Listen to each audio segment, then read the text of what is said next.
Hello friends ITR filing start हो चुकी है फॉर द फाइनेंशियल ईयर 24-25 जिसकी लास्ट डेट है 15 सितंबर। लेकिन आईटीआर फाइल करने से पहले हमें कुछ चीज़ें जो इम्पॉर्टेंट चीज़ें हैं उनको चेक करना, वेरीफाई करना बहुत इम्पॉर्टेंट है। अगर पहले की बात करें तो पहले तो हमारे पास सिर्फ 26 एएस हुआ करता था जिसमें सारी इन्फॉर्मेशन आती थी। बट अभी पिछले 3-4 सालों से ये चीज़ें बदल चुकी हैं। हमें पता है अब हमारे पास एआईएस और टीआईएस आ चुका है। AIS full form annual information statement और TIS tax payer information statement. आज के टाइम में अगर आप आईटीआर फाइल करने जा रहे हो तो without verification of AIS TIS ITR अगर आप फाइल करोगे तो बहुत हाई चांस है कि आपका आईटीआर गलत हो जाएगा। बिकॉज कई बार एआईएस टीआईएस में वो इन्फॉर्मेशन भी आ जाती है जो जनरली लोग इग्नोर कर देते हैं। कई बार क्लाइंट वो चीज़ आपको नहीं बता रहा होता है और अब जब आप एआईएस टीआईएस देखते हो फिर आपको उसमें वो चीज़ दिखती है। और अगर आप खुद का भी आईटीआर फाइल कर रहे हो तो बहुत सी चीज़ें मिस हो जाती हैं। तो अगर आप एआईएस टीआईएस चेक नहीं करोगे तो फिर भैया आपका आईटीआर भी गलत होने के चांसेस हो जाते हैं। अच्छा, अब ये पहले जो 26 ईयर्स हुआ करता था उसमें सिर्फ टीडीएस से रिलेटेड इन्फॉर्मेशन आती थी। अभी क्या हो गया है, एआईएस टीआईएस में जितने भी ट्रांजैक्शन आप पूरे साल में करते हो किसी से भी related, property cell purchase, share cell purchase, dividend का मिलना, सैलरी, कोई बिजनेस की इनकम, जीएसटी का टर्नओवर, इंटरेस्ट, सब कुछ आ जाता है एआईएस टीआईएस में। बस आपको वहाँ पर जाना है, चेक करना है, ये चेक करना है कि भाई कोई कोई इनकम रिपोर्ट करने से छूट ना जाए। तो सारे ट्रांजैक्शन यहाँ पर रिपोर्ट होते हैं, पहली बात।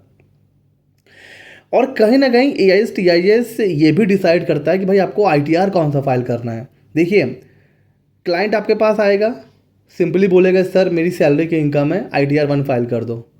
कई बार क्लाइंट खुद या फिर हो सकता है जानबूझ के या वैसे ही कुछ इन्फॉर्मेशन छुपाते हैं।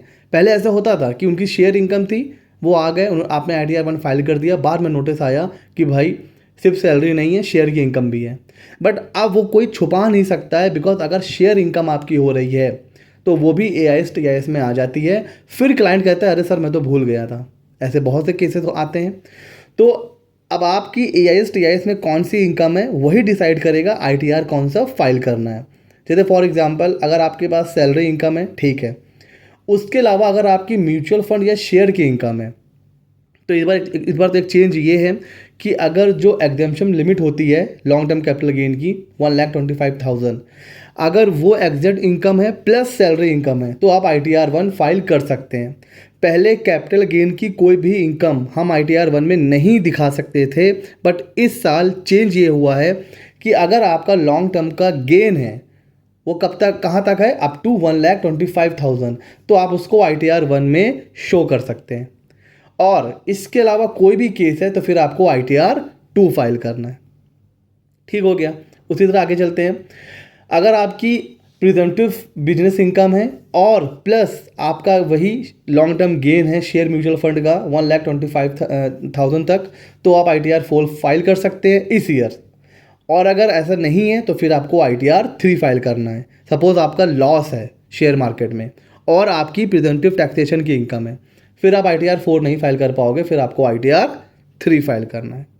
तो अब कौन सी इनकम आपके पास आ रही है वो एआईएस टीआई से पता चलेगा, और एआईएस टीआई से पता चलेगा कि भाई आपको कौन सा आईटीआर फाइल करना है। तो एआईएस टीआईएस बहुत इंपॉर्टेंट रोल प्ले करता है। ठीक है सर। अच्छा, इसमें डिफरेंस क्या होता है? तो देखिए, अगर आईटीआर के पॉइंट ऑफ व्यू से बात करें तो टीआईएस इज सफिशिएंट, बिकॉज ये आपकी समराइज इंफॉर्मेशन होती है कि भाई आपके पास 3 अकाउंट हैं, तीनों से आपका आ रहा है इंटरेस्ट 10,000 10,000 10,000, टोटल 30,000। तो एआईएस में आपको डिटेल मिल जाएगी कि भाई 3 अलग अलग बैंकों से आ रहा है 10,000 10,000 10,000, और टीआईएस में उसकी समरी आपको मिल जाएगी कि भाई टोटल कितना इंटरेस्ट आ रहा है 30,000। तो टीआईएस में उसकी समरी आ जाएगी टोटल इंटरेस्ट, और एआईएस में उसी ही ट्रांजैक्शन का डिटेल में अगर आपको देखना है तो फिर आपको एआईएस चेक करना पड़ेगा। ठीक है सर। अभी हम लोग इसको साइट पे जाके चेक करेंगे पोर्टल पर कि वहाँ पर कैसे चेक करना है। अच्छा, अब कई बार क्वेरी ये आती है कि सर हमारे एआईएस टीआईएस में ना जो इन्फॉर्मेशन आ रही है वो गलत आ रही है। तो ऐसा भी हो सकता है। ये बिल्कुल भी कहीं से भी ज़रूरी नहीं है कि जो भी इंफॉर्मेशन AIS TIS में आ रही है तो वो करेक्ट ही होगी, वो गलत भी हो सकती है। उस केस में क्या करना होगा हमें, उस केस में अगर AIS TIS की इंफॉर्मेशन गलत है तो हमारे पास एक ऑप्शन होता है, हम पोर्टल पे जाके डिनाई कर सकते हैं, अपना रिस्पॉन्स सबमिट कर सकते हैं। आइए मैं आपको लेके चल रहा हूँ सीधे पोर्टल पर। तो देखिए ये है हमारा TIS। अब अगर आप इसको डिटेल में देखो तो यहाँ पर ये नहीं पता चल पा रहा है कि भाई कहाँ से कितना इंटरेस्ट आ रहा है। बस ये पता चल रहा है कि सेविंग से इतना इंटरेस्ट आ रहा है, डिपॉजिट से इतना इंटरेस्ट आ रहा है, सिक्योरिटी सेल से इतनी की सेल हमने कर रखी है, और मतलब ये सारी चीज़ें।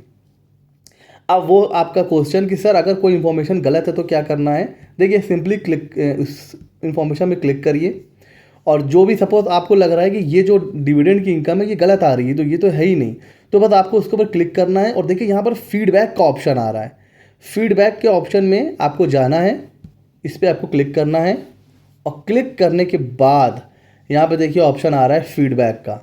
अब फीडबैक में देखिए क्या क्या ऑप्शन आ रहा है, इन्फॉर्मेशन इज़ करेक्ट, अगर आपको लग रहा है इन्फॉर्मेशन सही है ठीक है। Information is not, income is not taxable, अगर आपको ठीक है AIS TIS में आ रहा है लेकिन इनकम टैक्सेबल नहीं है तो वो आप यहाँ से सबमिट कर सकते हैं। Information is not fully correct, हो सकता है कि आपको इंटरेस्ट आ रहा है एक्चुअल में 10,000 बट AIS TIS में आ रहा है 20,000, ठीक है, तो आप क्या करोगे भाई, information is not fully correct. उसी तरह ये भी हो सकता है कि किसी और साल का इंटरेस्ट या किसी और साल की इनकम आपके इस साल में आ रही है तो वो भी आप कर सकते हो, और एक इन्फॉर्मेशन 2 बार आ रही है तो वो भी आप बता सकते हो, और अगर वो इन्फॉर्मेशन पूरी तरीके से गलत है तो इन्फॉर्मेशन इज़ डिनाइड भी कर सकते हो। तो जो भी यहाँ से आपको ऑप्शन है वो आप करने के बाद यहाँ पे आप सबमिट कर सकते हो। ये उस केस में है जहाँ आपको लग रहा है कि ये इनकम मेरे AIS TIS में नहीं आनी चाहिए। अच्छा, एक ऑप्शन देखिए यहाँ पर आ रहा है इनकम इन्फॉर्मेशन इज़ करेक्ट। अब आप कहोगे सर क्या मुझे एक एक इन्फॉर्मेशन में जाके फिर इन्फॉर्मेशन इज़ करेक्ट पे क्लिक करके सबमिट करना है, तो नहीं, अगर आपका पूरा AIS TIS बिल्कुल सही है तो फिर आपको ये सब कुछ भी करने की नीड नहीं है, उसको एज इट इज़ छोड़ दीजिए। ये नहीं है कि आपको 10 जगह से इंटरेस्ट आ रहा है अब आप एक एक के इंटरेस्ट में जाके इन्फॉर्मेशन इज़ करेक्ट करके सबमिट करोगे, आपको उसको छोड़ देना है तो माना जाएगा कि आपने एक्सेप्ट कर लिया है। अगर आपको लग रहा है कि भाई ये एक्सेप्टेबल नहीं है फिर आपको यहाँ से अदर रीज़न सेलेक्ट करने हैं। ठीक हो गया जी।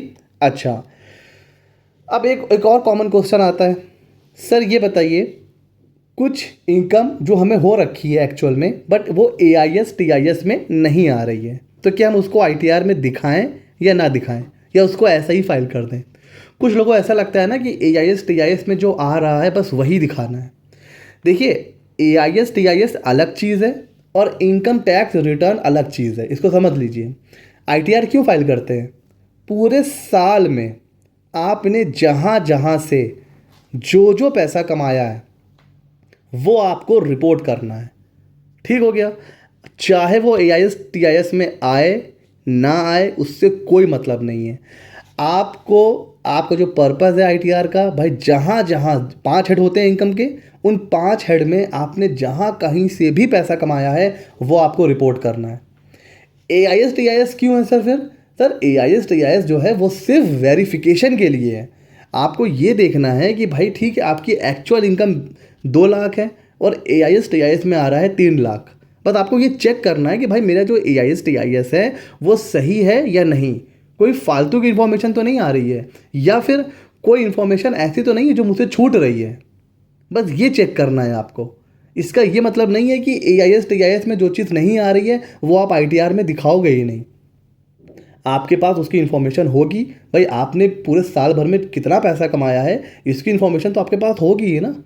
तो आपको अपने ITR में सारी इनकम बिना कोई इनकम छुपाए उसको रिपोर्ट करना है। AIS TIS क्यों है, बस सिर्फ चेक कर लीजिए कि भाई कोई इनकम छूट तो नहीं रही है, कोई इन्फॉर्मेशन गलत तो नहीं आ गई है, बस वो चेक करना है। ITR में वो चीज़ लेनी है नहीं लेनी है इससे उसका कोई मतलब नहीं है। ठीक हो गया सर। तो ये था एक डिटेल वीडियो कि AIS TIS कैसे चेक करना है, उसमें अगर कोई इन्फॉर्मेशन गलत हो जाती है तो उसको कैसे हमको रेक्टिफाई करना है, कैसे उसमें रिस्पॉन्स सबमिट करना है। ठीक हो गया। सो कैसा लगा वीडियो में ज़रूर बताइएगा, और ऐसे ही इंटरेस्टिंग वीडियोज़ के लिए हमारे चैनल को सब्सक्राइब कर लीजिए। मिलते हैं अगले नॉलेजेबल वीडियो में।